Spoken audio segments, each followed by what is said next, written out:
Hello, and here's my quick presentation on Advocacy Empowerment final paper presentation. I'm hoping that I do this correctly, so bear with me.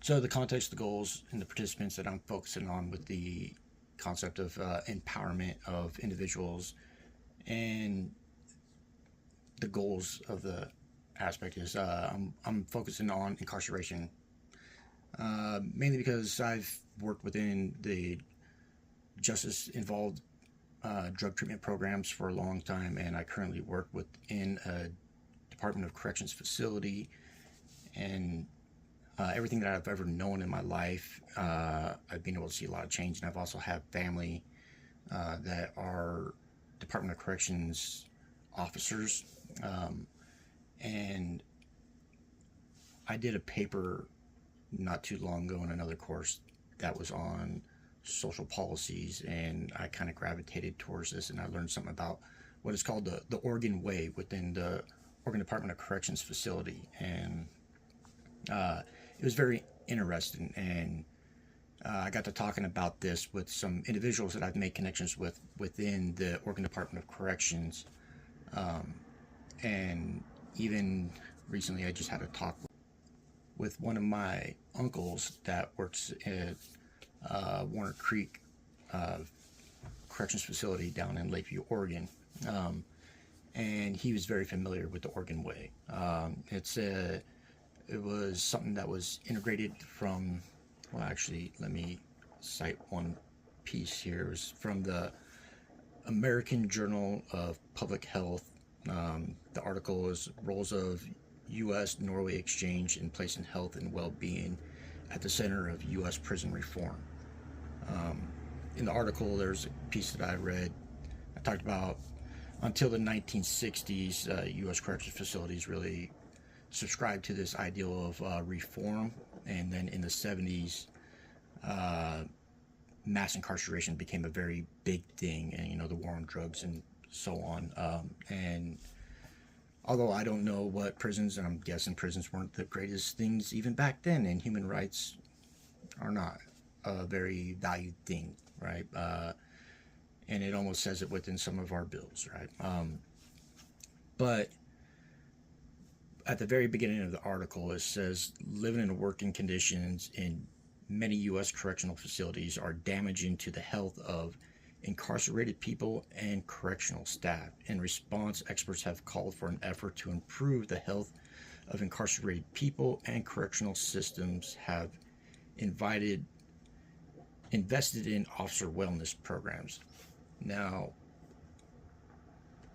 this was an interesting thing that I was learning when I was doing my social policies program, and because of the connections that I've made, a gentleman named Matt Keller, who is one of the directors of treatment programming for Oregon Department of Corrections, and paired with my uncle that I've had some conversations around, is that this model that they've been adopting from Norway has been building more of a collaborative in between the COs, correction officers, and the inmates. Now, the participants in this, I interviewed, since I worked in a prison in a substance use treatment program dorm with 61 gentlemen. I both work with them and with the individuals that I've been making connections with, and along with corrections officers. Right? I've found that when I have a good, healthy relationship with the corrections officers that work on our unit, that the treatment of our guys and the conveying of information and how we want it to be a therapeutic community has increased dramatically. When there's good tension in between us, the counselors, and them, the corrections officers, their acceptance and openness to engaging with our clients as human beings is great.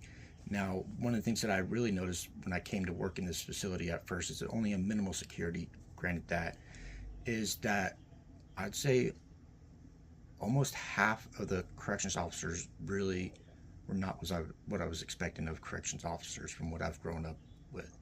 and hearing about. Although they do have a place of power and authority over these individuals, the way that they treat them as human beings and working with them to build community and to create a facility that is as much homely as possible, by putting art on the walls, putting murals on the walls. It was not what I was expecting walking into a prison. So as I've worked in the prisons, I've also seen a lot of inhuman acts and rights being taken away from individuals, or not even necessarily be taken away, just the ongoing treatment of individuals and the lack of rights that they have, and just with the basic needs of healthcare. I had one client that had congestive heart failure and was not doing well. It was very lucky he got compassion leave, and it still took 4 months after he got accepted for compassion leave to get out. And it was a miracle that he got out before he died. And of course, the diets that the facility gave him are not sodium healthy. So that's just an example. And one other example I'll throw out there is my first transgender client. She, of course, having to share a dorm with 60 men that were very biased and very threatening, and felt like they needed to pick on or treat this individual. It just wasn't right. The housing aspect wasn't there, and that was actually what motivated me to do a social policy thing, and I came across this Oregon Way thing. So the issue that I'm attempting to address is just to build more collaborativeness in between, and understanding between COs and clients. And many of the clients that I work with, they're stuck there all day, and they feel the whiplash and the inconsistency, because some COs are treating them like human beings, but then others are treating them like less than, right? I don't want to say more than that, because you get the point.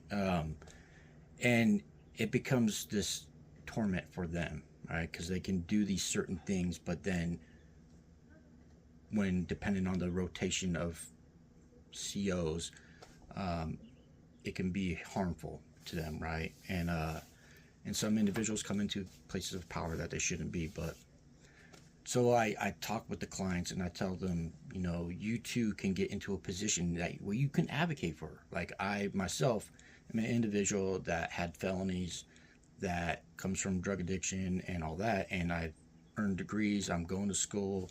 I work within the corrections facility. I work for drug courts. I know some judges. I know lots of the POs.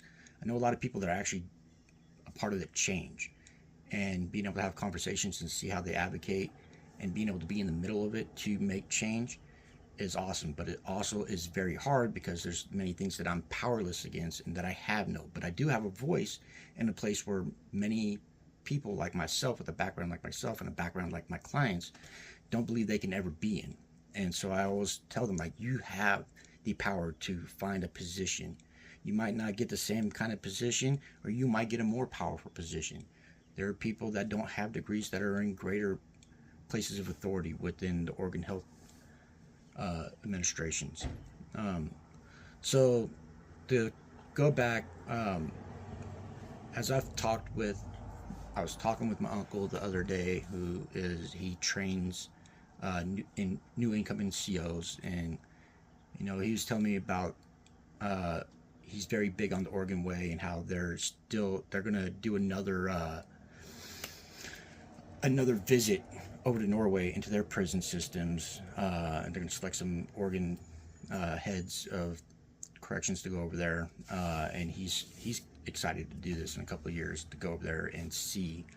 And he shared with me his experience with clients sharing canteens and food, doing what they call spreads, where they all bring together a certain amount of foods, and they create this big spread of food, and they all share it.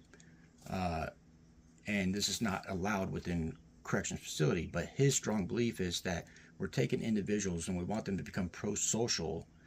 And how do we do that when we're limiting them to even having social interaction with one another within their own home? And he says the only thing that he does is when he sees this happening, he'll come up to them, and the guys know at his facility that he's all right with them having the spread. His job is to monitor to make sure that everyone is putting in something, and that nobody's taking advantage of someone and making them put in all theirs and someone else is not putting in. And it's all right for those individuals that don't have much or don't have family or friends or connections that need, or not necessarily need, but to be a part of the congregation and the communion of the spreads, the food. So the Oregon Way, I want to just kind of touch on these couple of dynamics that I love, and you can look it up on the Oregon Department of Corrections website. It's under the Oregon Way. The Oregon Way helps support a positive and healthy environment in correctional facilities. It encourages staff to connect with adults in custody, AICs, that's what they call them in Oregon, is adults in custody, AICs. Help them with rehabilitation and regulation into society, or reintegration into society.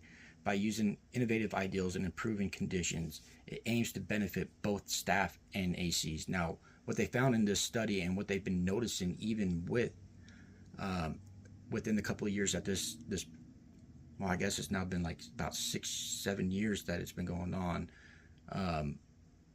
that not only the well-being of the AICs and the environment has been improving for them, not greatly, but it's making, I'd say it's making great movement compared to everything that I've heard and experienced in my past. But also it's been creating less stressful environments for the corrections officers and the staff in the facility, which in turn is that feeding of each other, right?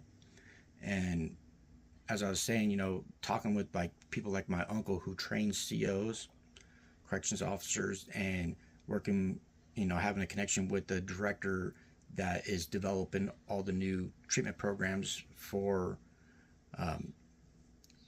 the facilities, for the 11 corrections facilities around Oregon, Matt Keller. It's always interesting to hear about what new programming they're integrating, where they're hiring new people, what their goals are.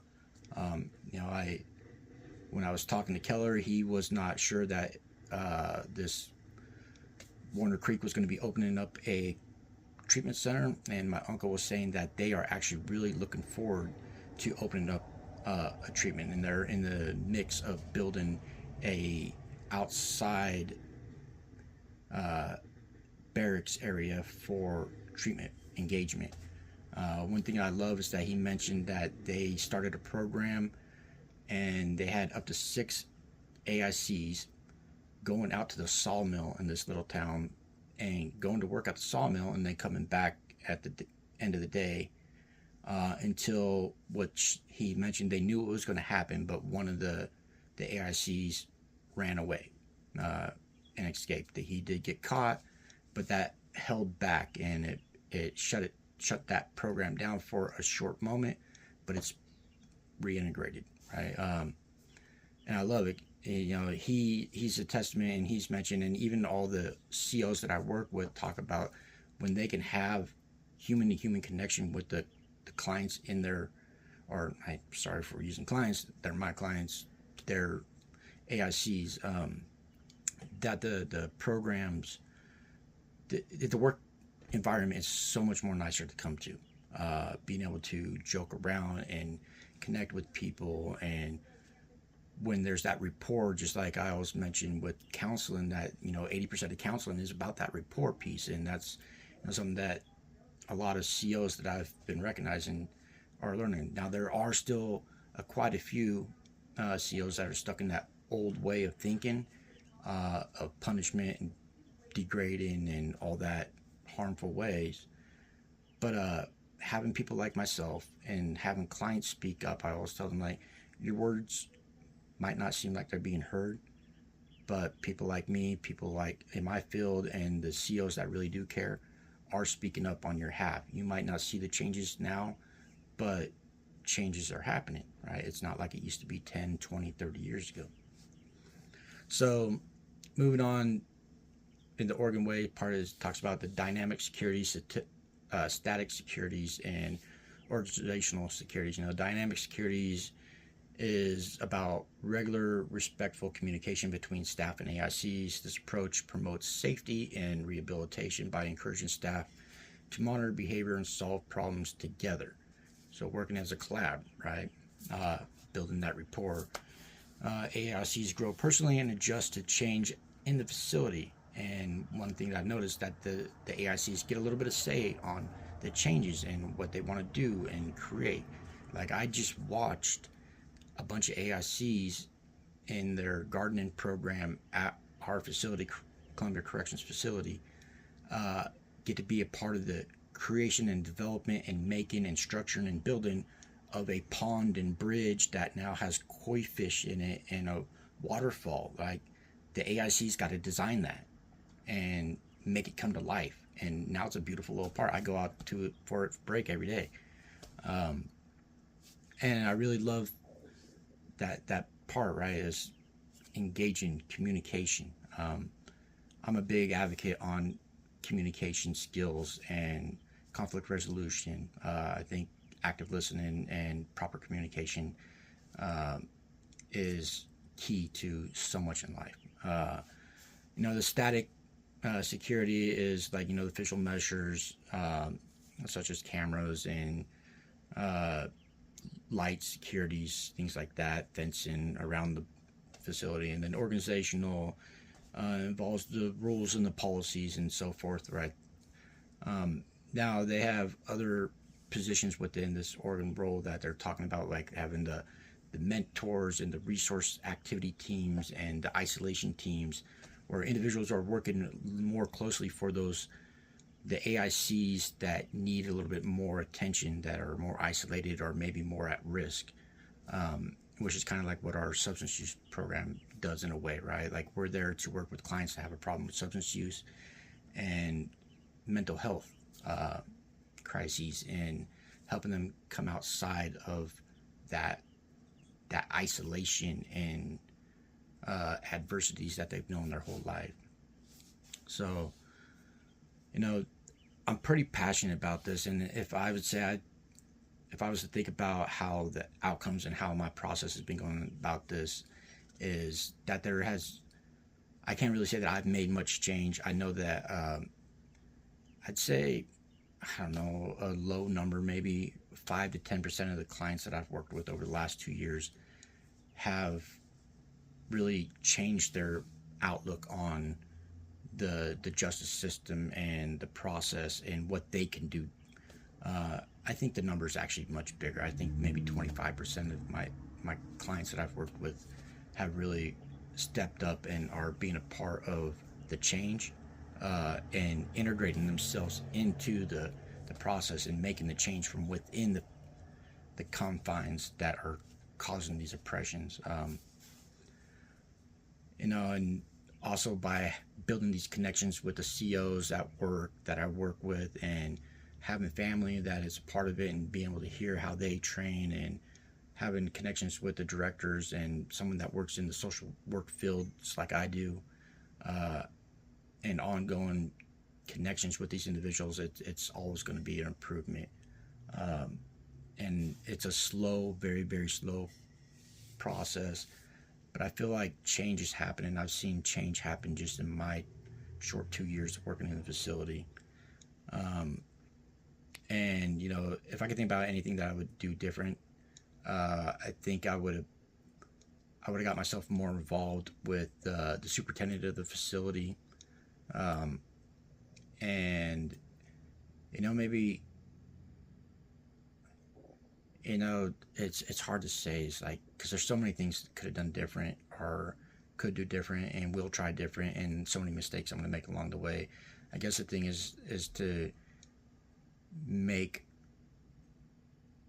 very sound critical judgment on where I'm willing to push back, because I love to push back, and not to be afraid to make mistakes, and just don't make too big a mistake to make things worse. All right, that's my presentation. It's twice as long as it should be. Thank you for watching. Bye.